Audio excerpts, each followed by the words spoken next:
I had debated coming into tonight whether to talk about Joseph or Moses tonight, and I decided to go with Joseph for a couple reasons. One, he, other than Jesus, is probably my favorite Bible character, has been for a very long time. And two, there's enough Moses going around that we could probably get to Moses next time anyway. So we will likely talk about Moses next time, talk about Joseph tonight. In the story of Joseph, if you have been on schedule with the Bible reading, and again, I'll try to emphasize this from time to time, if you're not and you're reading your Bible more than you did in 2024, you're still doing it right. Okay, this is how it's supposed to work. So if you don't complete every verse, you're still better off than you were before. But if you're trying to catch up or whatever, that's good too. If you're on schedule, and I will confess, by the way, I am one day behind. I didn't get to it yesterday, kind of a crazy day at our house, so I'm catching up too. But if you're on schedule, we ran into Joseph for the first time a week ago Saturday, and then most of Joseph's story came Sunday through Thursday of this past week, if you're going along with schedule. But we're going to try to look at the whole story of Joseph, what we can learn about him and what we can learn from him to apply to our own lives. So the story of Joseph begins... There we go. The story of Joseph begins. This is so funny because Drew and I were having a conversation about clicking slides, and apparently I have tells when it's time to click a slide, and sometimes they'll do it for me back there. Anyhow, the story of Joseph begins in Genesis 37, verses 1 and 2. Jacob lived in the land of his father's sojournings, the land of Canaan. So, if you have been reading through, we've not talked about every character to this point. We talked about Abram, who would later become Abraham, and Abraham had a son named Isaac that we talked about last time, I think. The sacrifice of Isaac, or the about-to-be sacrifice that didn't happen. And then Isaac had these two kids, Jacob and Esau, and there was a lot about them we could have talked about, but we can't get everybody in on Sunday evenings, so go back and read about them and all of their drama and things going on. So there's Jacob and Esau, and then Jacob comes along here, and it says that these are the generations of Jacob. Joseph, being 17 years old, was pasturing the flock with his brothers. So Joseph, if you're trying to keep track of genealogy and family relations and all that, Abraham's great-grandson on down the road. So Joseph comes along. He's out working with the flock with his brothers. He was a boy with the sons of Bilhah and Zilpah, his father's wives, and Joseph brought a bad report of them to their father. So Joseph has been sent out to be the guy to keep an eye on the brothers and then to let dad know what they were doing that they shouldn't be getting into or what they weren't doing that they should be doing. And you can only imagine how well that was smiled upon by all the brothers. So he's kind of set up for failure in a lot of ways by dad. But what we know about Jacob throughout his life is this should not shock us. Jacob has a lot of issues of his own. Now, Israel, that's Jacob's other name, and we learned about that a few chapters back if you're reading along. Israel loved Joseph more than any of his other sons because he was the son of his old age, and he made him a robe of many colors. So we know about Israel, or about Jacob, that Jacob works for 7 years for Laban in the intent of getting Rachel as his wife. And then he finds out the next morning he has been given Rachel's sister Leah as his wife, and then works another 7 years to get Rachel to be his wife. And then there's a lot of drama between Rachel and Leah because Leah is able to bear children and Rachel is not until much later in life, and then she finally does. And because Rachel is the favorite wife, then Joseph becomes the favorite son. So we learn from Joseph that he is dad's favorite. Now, within families with siblings, you probably have arguments about this. Maybe you won't admit it out loud, but there are always these discussions about who is the favorite. And sometimes siblings will be in agreement on who they think the favorite is. I was an only child, so I know I was the favorite, and also the least favorite, I guess. But you have these kind of discussions. With Joseph, it's clear. Joseph does things to let you know and to let the brothers know that, Jacob does things to let everyone know that Joseph is his favorite. And so there is a truth to that. I've found most times in life it's not really quite as true as you think it is. With Joseph and his brothers, it is. He is clearly the favorite of Jacob. But when his brothers saw that their father loved him more than all his brothers, they hated him and could not speak peacefully to him. Now Joseph had a dream, and when he told it to his brothers, they hated him even more. So Joseph is not liked. He is hated by his brothers. And so there is constantly this tension between them. And it's not enough that he's dad's favorite. We also learned here in the opening verses that he's also the one that dad has sent to tell on what they're doing. And so they view him negatively in two different ways, at least, if not more. And then he begins to have these dreams where he really gets to be hated. So he has these dreams. And basically, the idea of these dreams is at some point, all the brothers and mom and dad are going to bow down to Joseph. And if you could imagine being kind of the young one there who's already the one telling on everybody else, how that might go over if you were going to tell that to the people around you. And so the brothers, they already hate him even more because of the coat, and now because of these dreams, the hatred is really just growing. And so some of the brothers are starting to talk one day about, wouldn't it be great if there was no Joseph? Wouldn't our lives be better? There wouldn't be this guy who's coming to watch us and tell dad what we did wrong. There wouldn't be this one who's the favorite who gets the best gifts while we get all of the lesser things. There wouldn't be the stuff we have to deal with Joseph. What if we just killed him and got rid of him? Now, when things get to this point in the family relationship, you got some serious problems going on. And so one of the brothers says, well, how about instead of just, killing him, because yes, that would get rid of our problem, but what if we just threw him in this pit for a bit and got rid of him down there? And so Joseph has come to watch them. He's been sent by dad again. He goes out to watch what they're doing, to see what they're up to, and they devise this plan where they're going to throw him in a pit, and then at some point, this group of slave traders comes by, and they begin to think, well, what if we got rid of him and made a profit on the deal? That sounds pretty good. And so they decide, we're going to sell him into slavery. And so they make a deal with these slave traders as they come by, and they sell him. And in chapter 39 and verse 1, there, by the way, is a complete detour in chapter 38 into Judah and Tamar, which is not really part of the story of Joseph, which is a great reason to not talk about it tonight. It's an odd chapter in Scripture. I think it's worthwhile like all of other Scripture, but we won't mess with it tonight. In chapter 39 and verse 1, he finds himself in the house of Potiphar. And it says, Joseph had been brought down to Egypt, and Potiphar, an officer of Pharaoh, the captain of the guard, an Egyptian, had bought him from the Ishmaelites who had brought him down there. And by the way, just a little side here, bought him from the Ishmaelites. If you remember back to Abram getting that promise, that covenant in the beginning that he's going to be a great nation, and as Sarah gets older and older, she doesn't think it's going to happen and says, why don't you go in and you have a child with my handmaiden, and that is Hagar, who becomes the mother of Ishmael, who's going to cause problems over and over and over again throughout Scripture and history for that matter. But anyhow, the Ishmaelites come along and they sell him into Potiphar. Verse 2 says, the Lord was with Joseph, and he became a successful man, and he was in the house of his Egyptian master. So we also learn here from Genesis that God is with Joseph. Now we'll come back to this idea at the end, because I don't know about you, but when I think of times where I feel like God is with me, or times where I would describe to someone else that God was with me in the midst of this, I'm not sure if my brother's wanting to kill me, followed by being thrown into a pit, sold into slavery, and then ended up in this house in Egypt, would be the way I would immediately think of God being with me. I would begin to wonder where God was in the midst of that, or what was going on, or who was in charge, or what was happening. And yet we have described here in Genesis 39 that God's with him in the midst of all of this. So his master saw that the Lord was with him. So not only is God with him, but Potiphar can see it. This ungodly Egyptian guy can see it. And that the Lord had caused all that he did to succeed in his hands. So Joseph found favor in his sight and attended him and made him overseer. And he made him overseer of his house and put him in charge of all that he had. From the time that he made him overseer in his house and over all that he had, the Lord blessed the Egyptian's house for Joseph's sake. The blessing of the Lord was on all that he had in house and field.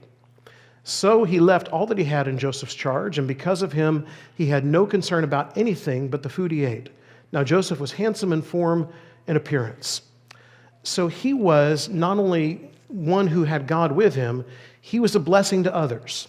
And if we were to look back into Genesis 12 and Genesis 15, where Abram is told about this covenant God's going to have with him and the fact that God's going to bless him, part of what is said to Abraham is that he was being blessed to be a blessing. So in Joseph, we see that covenant that God makes with that family continuing on. Potiphar's house is blessed because Joseph is there. And then the last words of that verse that we just read, he's a good-looking guy, basically. And this is going to become a problem for Joseph. I feel very fortunate not to have to deal with this problem. Joseph is going to deal with false accusations throughout the rest of this chapter. So Potiphar's wife takes a liking to Joseph. Suddenly it's a soap opera in the afternoon now. Potiphar's wife takes a liking to Joseph. She decides she wants to have him, and Joseph is going to have nothing to do with that, and he keeps refusing her. It's interesting to me as I read this chapter, because what we learn about Joseph back in chapter 37 is he's 17 years old when we're introduced. And when we see all these things that are happening, and we assume there's not a lot of time passing between that moment and the moment he's sold into slavery. So he is a fairly young man. But more than that, he's 17 years old, and that is all the training from family he has received. Because now he's been dealing with these Ishmaelite slave traders in the house of Potiphar. Where does he get the wherewithal to not just give in?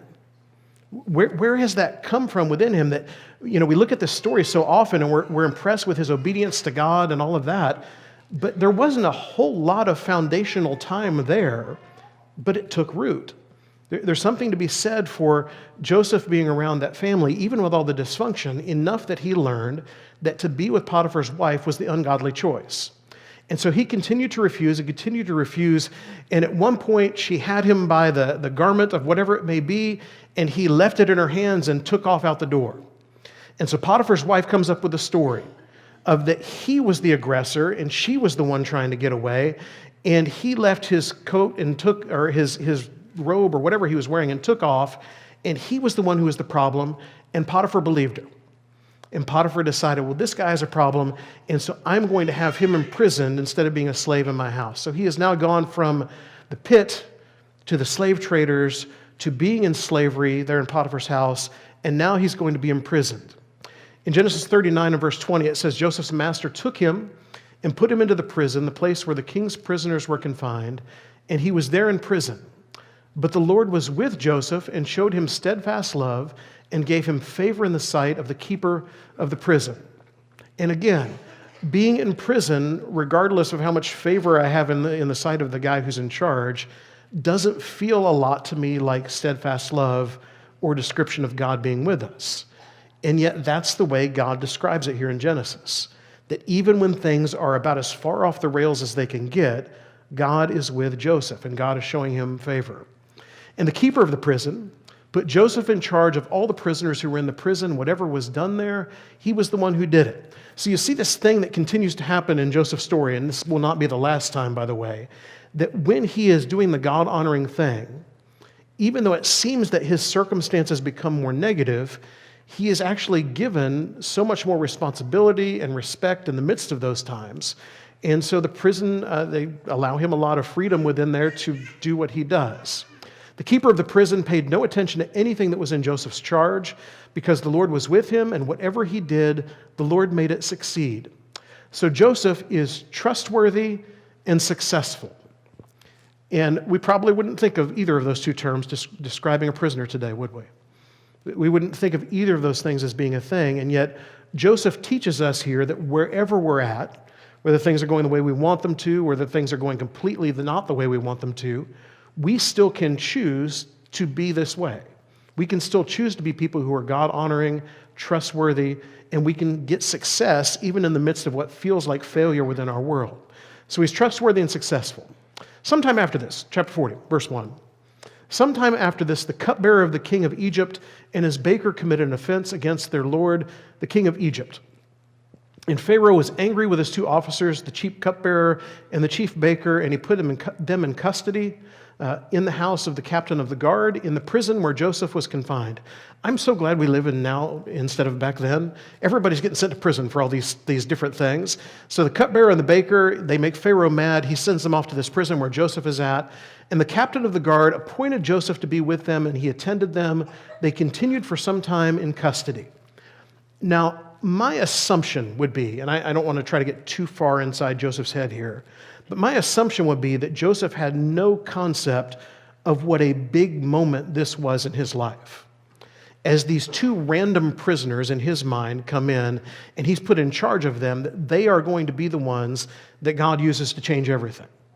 And yet there they are. And for us, I think God does the same thing sometimes. You could probably look backwards in your life if you've been around for a while and see people that God has placed there that didn't seem to make a whole lot of sense at the time. And then you see what God has done with that, and it's pretty amazing. So God puts these people within Joseph's purview there at the prison. And then there are more dreams that happen. And so it's interesting, too, that this thing that was such a negative for Joseph at the beginning, that really got his family upset with him, is a recurring theme of what God is doing, where God keeps either Joseph is having dreams that have meaning to them, or he's encountering people who have dreams and doing something with that. So the baker and the cupbearer, they have these dreams. And starting with the cupbearer, he has a dream, and Joseph gives him the interpretation that he gets from God for this dream, which is basically, you're going to be okay.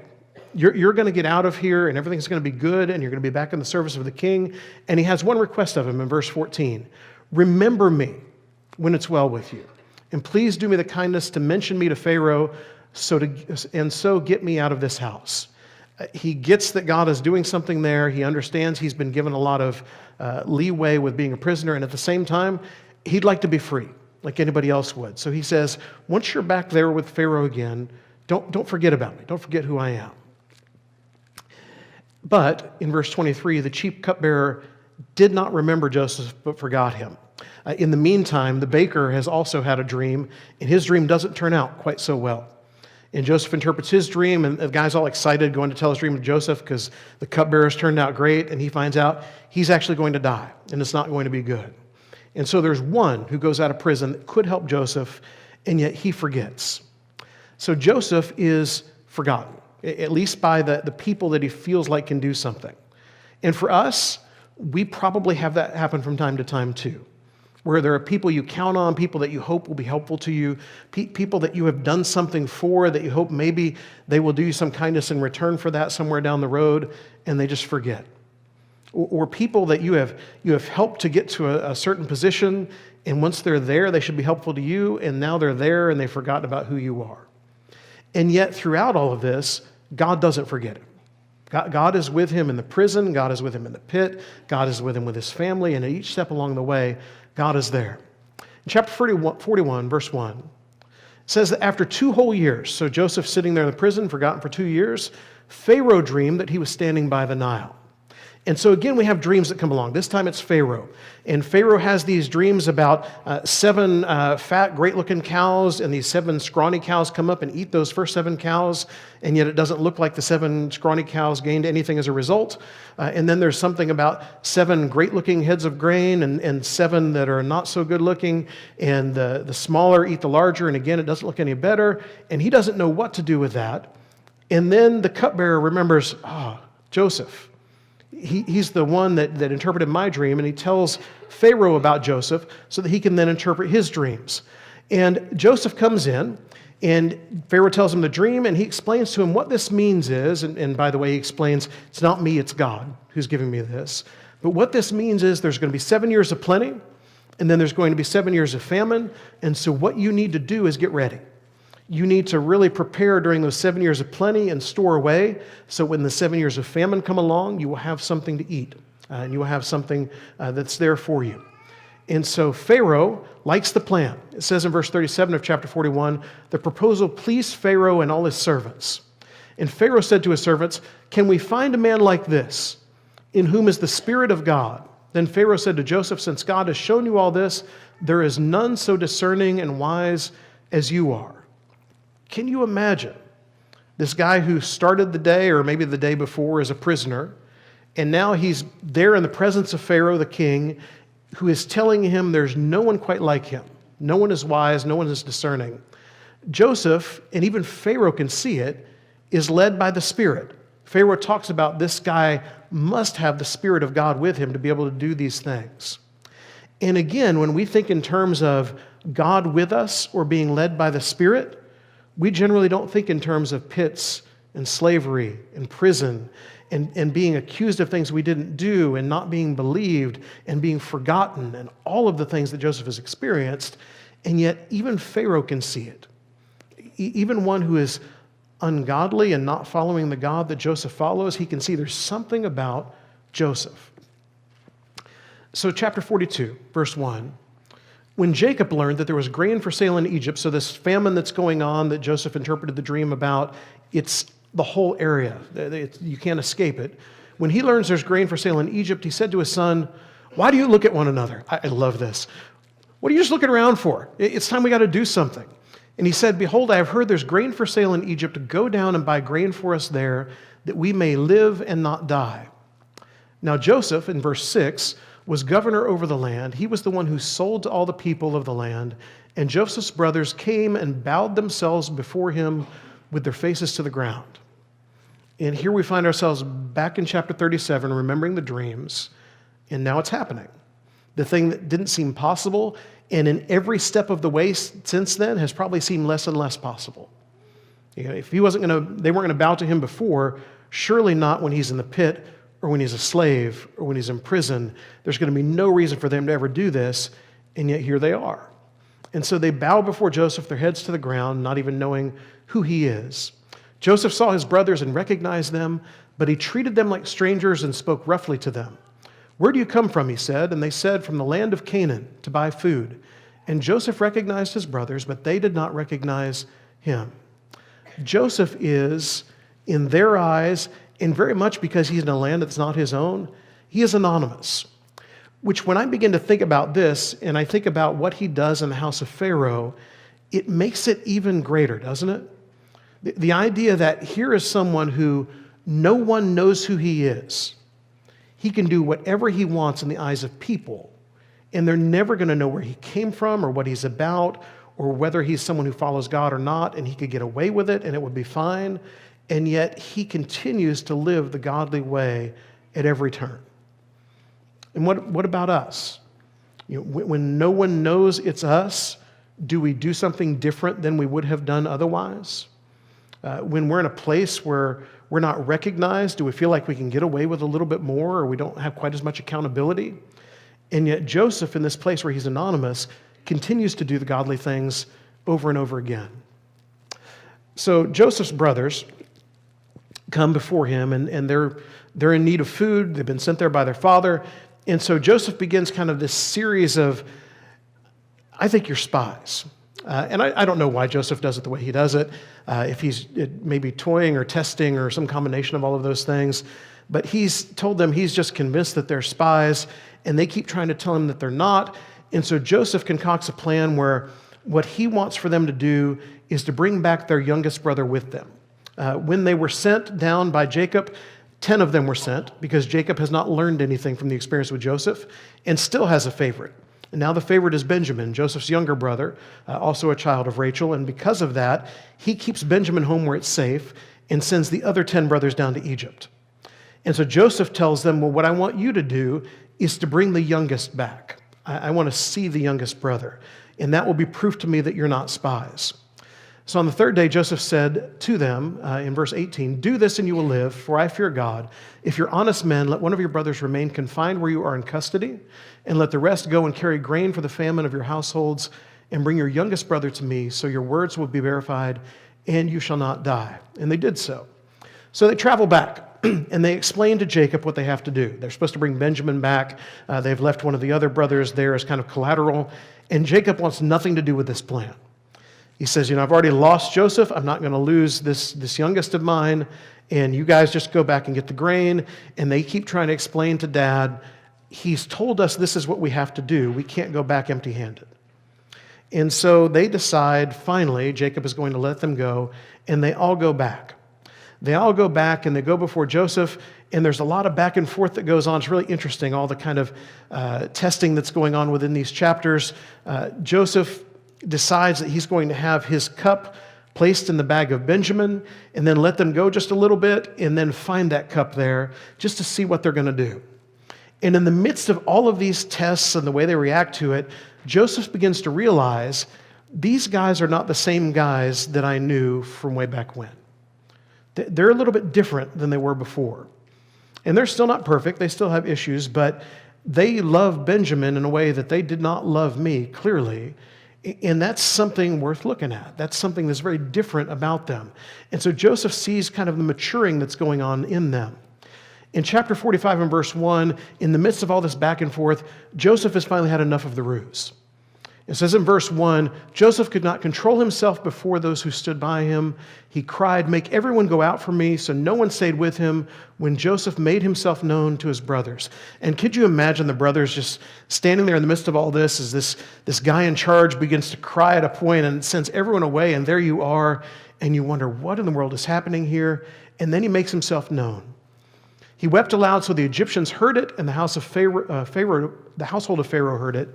And Joseph said to his brothers, "I am Joseph. Is my father still alive?" But his brothers could not answer him, for they were dismayed at his presence. It's no longer, here comes that dreamer, and wouldn't it be better if he were dead and gone? Now they don't know what to do, and they're just dismayed at the idea that's him in front of them. So Joseph said to his brothers, "Come near to me, please." And they came near. And he said, "I am your brother Joseph, whom you sold into Egypt. And now do not be distressed or angry with yourselves because you sold me here, for God sent me before you to preserve life." Joseph has also changed. Joseph has a level of perspective that's difficult to fully comprehend. Because if most people were now in the position of power, and these people who have so wronged him in his life, those people that, and some have this, where you can look back in life to a moment where things changed in some way or another. I love to look back at the moments where things changed in a very positive direction, but for a lot of people, there is a moment where you feel like everything went wrong. And if you can associate a person with that, then you have someone to blame. There's someone you can point your finger at. And for Joseph, it was his brothers. Everything that had gone wrong in his life went back to that day that his brothers decided to throw him into a pit and then sell him into slavery. And then he was imprisoned and then gradually found himself to where he was now, but he could see what God was doing. So many people never reach the point that they can see what God is doing. I truly believe that God works in the lives of his people, but it's not always easy to pick it out. But for Joseph, he sees it. He is a changed person, and he looks at what's happened and is able to say, this thing that you meant for bad, God is doing something to preserve life here.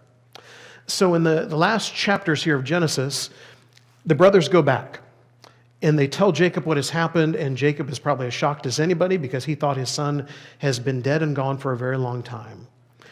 And they are convinced to go to Egypt and to live there where Joseph is at, and Joseph prepares a place for them. He gets to lay his eyes on his father again. His father sees him again, and there's this wonderful reunion. And then not too long after that, within the chapters that we read, Jacob is an old man, and he feels like that he has done the things that he needs to do in life now that he has seen his son again, and he dies. And when he does, the brothers begin to get a little bit nervous because they think to themselves, well, maybe the only reason Joseph's been kind to this point is for dad's sake, and now he's gone. And now what's he really going to do? What are things really going to be like?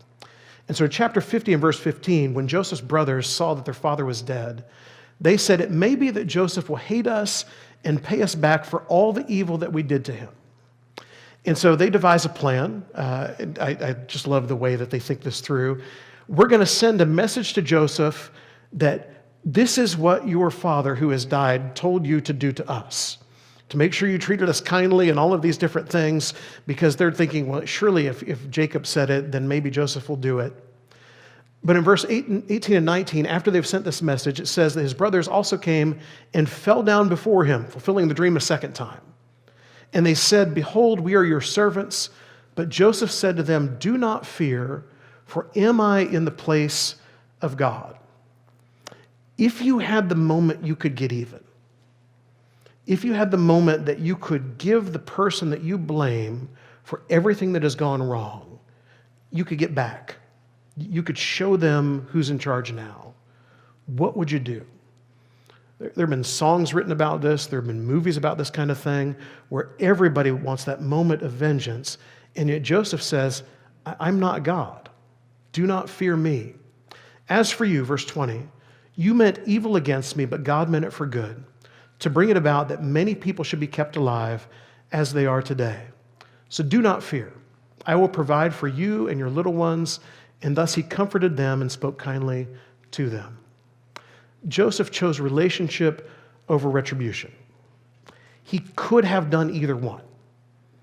We sing about Jesus. He could have called 10,000 angels Joseph in this moment could have used his authority to be done with the rest of his family, to take whatever blessing Jacob had given in the end just for him and his own children because there would be no one else left. And yet that is not the route he chooses. It is not the route of every Schwarzenegger and Stallone and all those other guys, the Marvel movies and all the rest of them. It's not the way all of those are done. It's not all the John Wayne Westerns from years ago. It's not the books that we read or the songs that we hear. It is the other choice. It is the one that says, I could do this, but this is better. And he wants to make the relationship right instead. So what can we learn from Joseph to tie this together? And just a few, I think 4 things that we might learn from Joseph. First of all, God being with us does not always look the way we might think. Do not fall into the trap that you think when things are going really well, when you can't explain it in any other way, that those are the only times it's God. Yes, those very well may be times that it's God doing something within your life, but sometimes the challenges that come our way, the difficulties that come along, as we've talked about already, consider it pure joy when you face trials of many kinds. Sometimes that is God offering us the opportunity to do something too.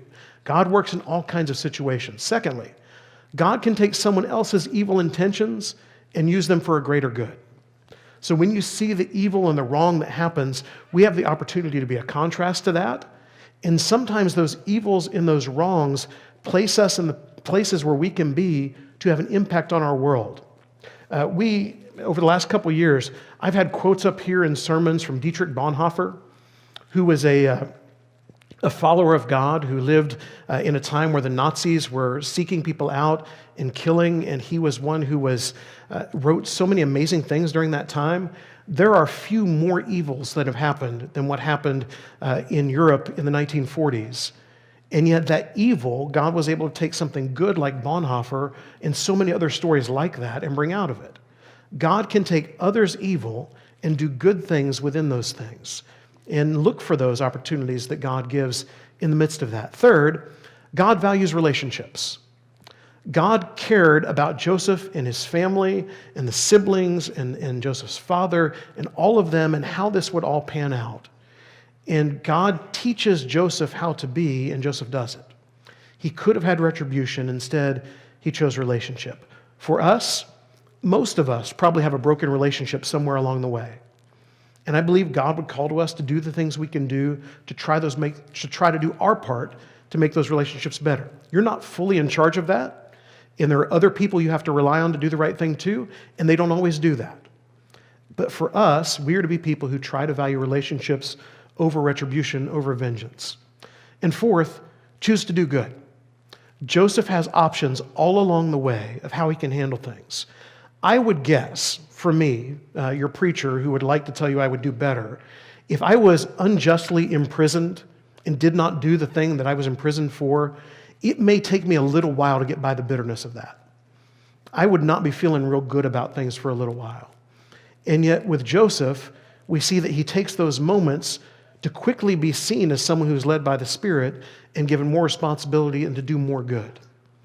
If we could get past ourselves for a minute and stop thinking about how this affects me and how this is unfair and unjust, and instead say, how can I do good within the situation? I think that's what we see from Joseph, that over and over again he chooses to do good. And you probably will have opportunities like that this week. You will have people that you encounter that drive you crazy, people that you encounter that wrong you, people that you encounter that are frustrating, and you can choose, instead of all of those things, to do good to whoever it is. And sometimes you'll probably confuse them by that, but you just keep on doing good anyway. God is one who is about restoration, and I think we see that all throughout the story of Joseph, but for us here tonight, we see it in our own lives too. God, because of the sin that happened in the garden long, long ago, everything was broken. And God, throughout Scripture, has been trying to restore. And as you read through Scripture this year, you'll see that theme come up over and over again, where God is restoring and reconciling and making things right. If you do not have a restored relationship with Him, you can be baptized this evening, and your life can be changed. You can be one who can see more clearly that God is with you. Or if you have walked away from that for any number of reasons, we look at the story of Joseph, and from a human standpoint, he had all kinds of reasons to be done with all of this. And yet he kept on keeping on. For you, if you have walked away from that, you can come back tonight and God will restore that relationship with you. If there's some way we can help you, please come while we stand and sing.